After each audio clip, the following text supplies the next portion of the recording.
Thank you. Mr. Tannock. Mr. President, Madam High Representative, the ECR Group utterly condemns the barbaric atrocities perpetrated against innocent civilians, including women and children, by the al-Assad Ba'athist regime in Syria.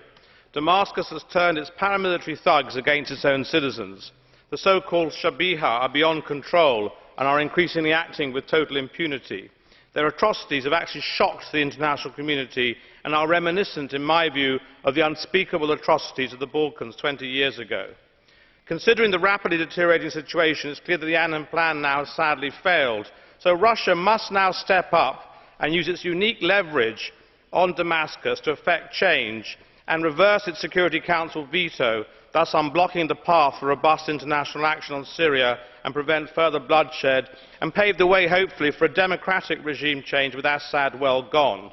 Russia must be aware of its credibility now is seriously at stake in the Arab world. China will surely follow the Russian lead. Clearly, the international community must now look to the Arab League for guidance, but I am not sure about Saudi Arabia and Qatar alone, because they are not entirely credible, in my view, as they are not true democracies and they are far too close, in fact politically speaking, and even arming the Salafists.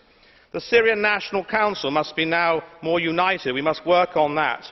So all options are open to the West, including now an arms embargo and even limited military intervention to protect further civilian atrocities.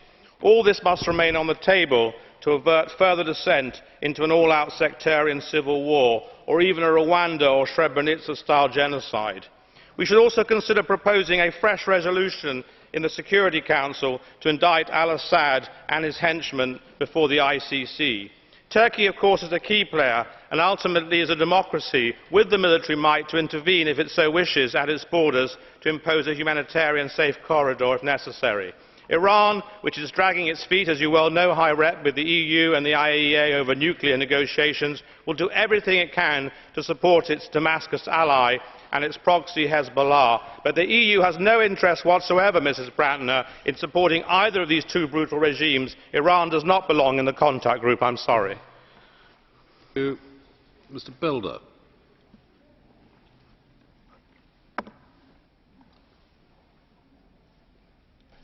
Ja, dank u wel, meneer de voorzitter. In Syrië zijn dit jaar reeds meer christenen vermoord dan in de periode 2003-2011 in buurland Irak.